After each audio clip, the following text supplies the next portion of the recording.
Alright guys, here we are. We are going to stomp the crap out of Garruk. The thing with Garruk, if you haven't played against him before, you're going to have to beat him twice. You have to beat, little mini Garruk, and then you're going to have to beat the monster that he turns into. And they are screwing me. Oh, this is so unfair. Alright, we're going to take this and completely hope for the best, but I think they screwed me. And we'll know in like 3 turns. In 3 turns, we will just decide to give up or not. And you may have to give up. Garruk is tough. Alright, little light at the end of the tunnel. Some Kiln Fiend combo there. We are playing the Kiln Fiend instead of the Tracer this turn.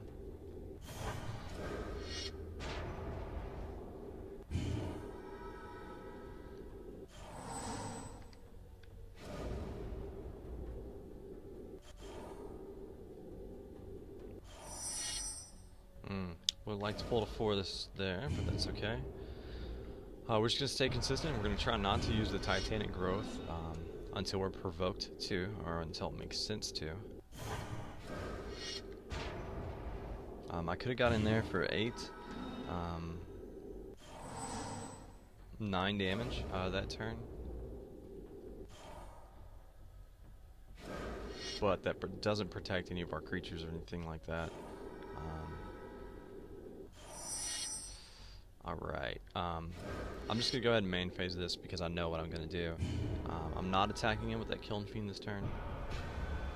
Next turn I'm planning on attacking double Kiln Fiend, double of these guys, and trying to just get as much damage in as possible. That's the plan of action right now. Doesn't mean it's going to work out that way, but you sort of have to pre-plan to know, how your gameplay should go. That's all I kind of didn't need, was for him to come over with some dumb creatures. Alright, I'm going to still do the same thing because I can't afford to let him, keep coming, just creating a board presence. I can't afford it. So what I'm going to do here is I'm going to get through, and it's going to go ahead and pump those other 2.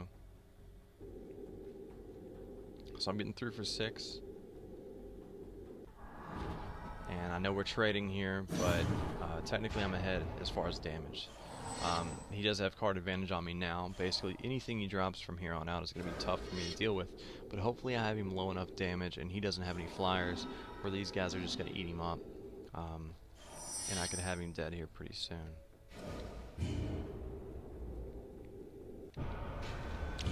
This is where this guy kind of sucks. He's not doing anything for me by coming into play. He's gonna sit there and, Garruk's probably not gonna attack in unless he knows that this guy will die in the counter attack. So, and that 5/5 can hit me pretty hard, pretty quick. So, let's see here. I'm gonna attack him with these 2. This Burning Anger could help. We'll see how it kind of pans out, but I might be able to put it on this guy. I would prefer not to block this turn for the chance of getting just an extra 2 points of damage in this coming turn. I'm gonna go ahead and take this 5. Generally speaking, you could probably block it, and it's maybe the smarter plan. But let's wait it out. Let's see. Land it is. Okay, so here's what's up. We're going to play this Burning Anger. We're going to drop it on that guy, knowing that this guy is getting ready to die. He's guaranteed getting ready to die. I'm not going to tap it yet to do its damage. The reason is because I want this guy as a blocker. So, I'm getting in for 2 right now. I'm going to continue. And wait and see what he does. I expect him to attack in with, probably the 2. Well, he attacks him with everything. Okay, so I'm gonna block a 5/5. And in Magic, this is a play that you really need to know. You can declare blockers, and directly before you declare blockers, then you have a moment before damage is actually done, where you get to play instants and sorceries. or I'm sorry, where you could play instants. So what I'm going to do is block, and then I'm going to stop timer. Now he has the ability to activate ability, and then I'm going to hit players, Garruk, for 2 damage. Bam. And now I'm going to attack across for 1. I'm going to attack for 2 just in case he has removal in his hand. If he had something that says destroy target creature, I would look really silly if I didn't attack for 2. And now Garruk mutates here. And you know, I'm gonna say that for you. You know, you all do it. All right. Now this hand is kind of tricky. I don't have anything in my hand. You know, first, second, third turn. This doesn't come out until 6. So you know, I don't have any permanents, and the point of my deck is to have permanents. So you know, it's kind of tempting to take this hand, but I really shouldn't. Like 75% of me says do not take this hand. Of course, part of me says Charmbreaker Devils, pump it up, and slap for 10 2 turns in a row. So let's try and make that happen, just so I can show you that the combo is there. But I don't believe in this. I don't believe in what I'm doing. I don't think it's appropriate. Don't do it. It's risky. You should be coming in very quickly, you know, with your beasts, making them bigger and bigger. I don't have any beasts or Advocate of the Beast in my hand, so you know I'm playing this deck wrong right now. You know, I don't have any. I've got these little removals, but I don't have any creatures that go with the Hunt of the Weak. I don't have any early creatures that could work with that Burning Anger. So I'm just kind of sitting here.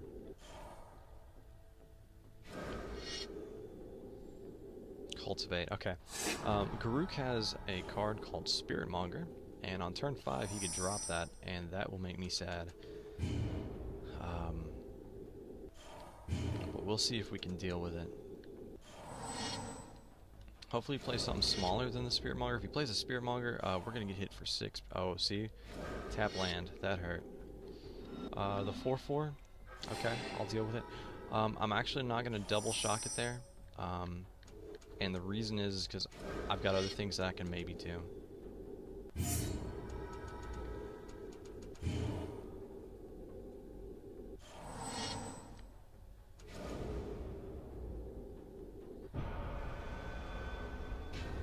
Totally expected you to swing it. I would love to have this beast in my deck. It's kind of unfair that they give all the good cards to Garruk and leave us with these, you know, subpar cards like the little fish beast. I guess he doesn't have Spiritmonger in hand. I think that he would have played it, but he's just fishing for a bunch of lands. That's cool. Fish for lands, bro. Alright, I could Hunt the Weak.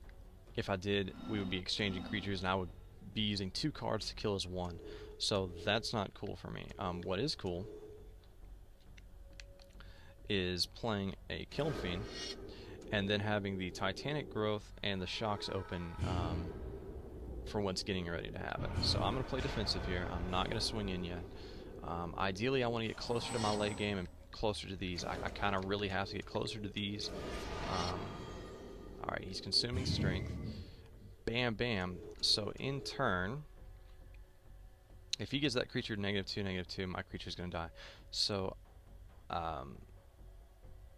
and his is going to become a 6/6. So if I +4/+4 this, it is going to become, in total, let's see, yeah, a 4/2 +4/+4, which is going to be an 8/6. So this is going to be a 6/4. And the thing is if I have a 6/4, I'm not sure that he's going to attack in, and I actually want him to attack in right now. So I've actually got to let this creature die, which is not something I want to do. I'd much rather him attack in right now. He can't do anything. He cannot target this creature, and that's what makes this creature so good. So imagine that 7/7, you know, Titanic Growthing with the Burning Anger. I could block this and then tap and deal 7 damage to that opponent's life total, which is a really cool combination. Alright, so we are getting closer and closer here. I want to put the Burning Anger on this, but I would prefer to put it on this untargetable guy right here. So let's try and get that out. Now I'm not going to attack in, and the reason being is because, you know, if I want to deal direct damage to Garruk here, I can. This is one of my favorite combinations in the entire game, the Primal Hunt Beast and Burning Anger. And once you start playing it and get the power of it, you'll understand what I'm talking about. What is that? In Garruk's Wake, destroys my creature. Alright, so we didn't get to use anything. So in response, we're going to tap this, and if you don't know how the stack works, when your opponent plays something, you may in return play something, and whatever is, you know, played last, like he played first, I played second. If he plays third, I play fourth. Then that fourth spell would resolve, then the third, second, first. That also works with abilities and whatnot. So I'm going to go players, and I'm going to slap him for 3, and then I'm going to let it resolve. And hopefully he doesn't have anything to get rid of this guy, because if so, then we are on our way to happiness and destroying him. And I think, you know, so far we've made the best out of a bad hand, but if he destroys this right now, yeah. Now we are at the mercy of our top deck. He's got a 2/2.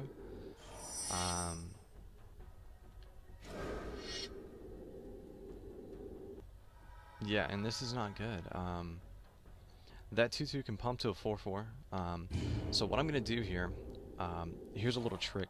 His 2/2 pumps to a 4/4, but only when I deal 2 damage will he actually probably pump that.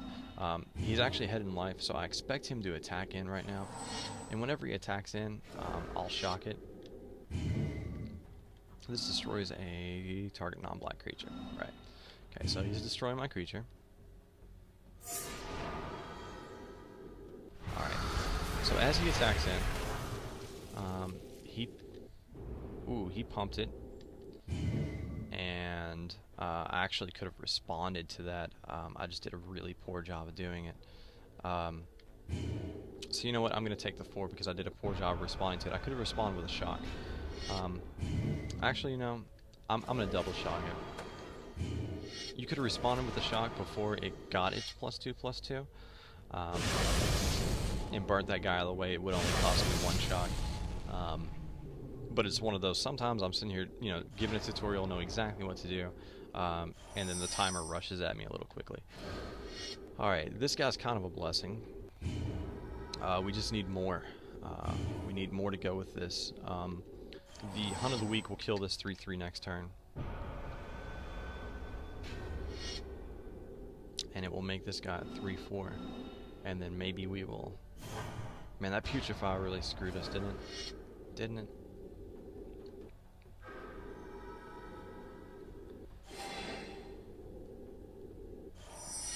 Alright, this is cool.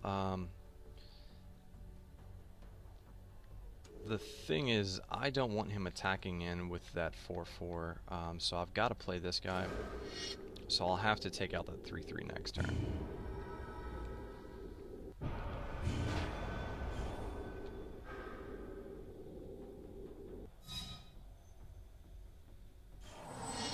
And I may be able to take out, if it seems right, I might be able to take out the 4/4. He wants to attack in. And the reason that he wants to attack in is because he wants this card gone. And that's cool. I'm at low enough life where I was sort of forced to block there. Alright, now maybe I'm going to Hunt the Weak this guy. I'm going to swing for 3, and hopefully I can get some damage across this board. and we can catch up a bit. Hopefully top decks some land, but he was playing cultivates, and he is probably not going to be drawing too many lands for the next few turns. And there's the Spirit Monger. This guy pretty much says destroy target player. Yeah, and then we're gonna top deck lands here. And this is the thing, we could have came out, you know, way more aggressive. We pretty much decided to lose this battle.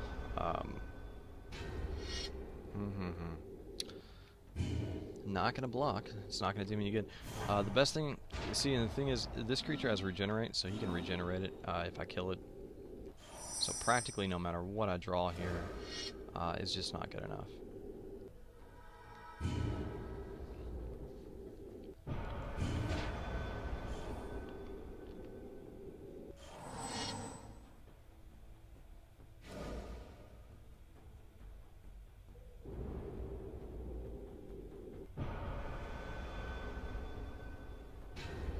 Alright, to be able to kill the Spirit Monger, I'm going to have to dual block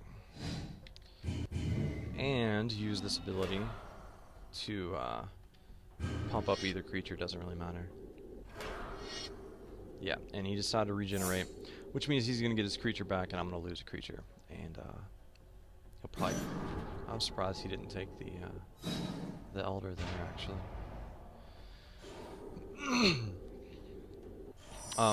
Yeah, us top decking lands and everything, we're just going to go ahead and restart this duel. The thing is, though, is when you restart this duel, you have to play both Garruks. If you're a beginning Magic player, Garruk is hard. You could see I knew exactly everything to do, and Garruk's just going to pull better cards than you, usually. Good luck. I'm going to play one more video after this and destroy Garruk. Yeah, we'll get to him next time.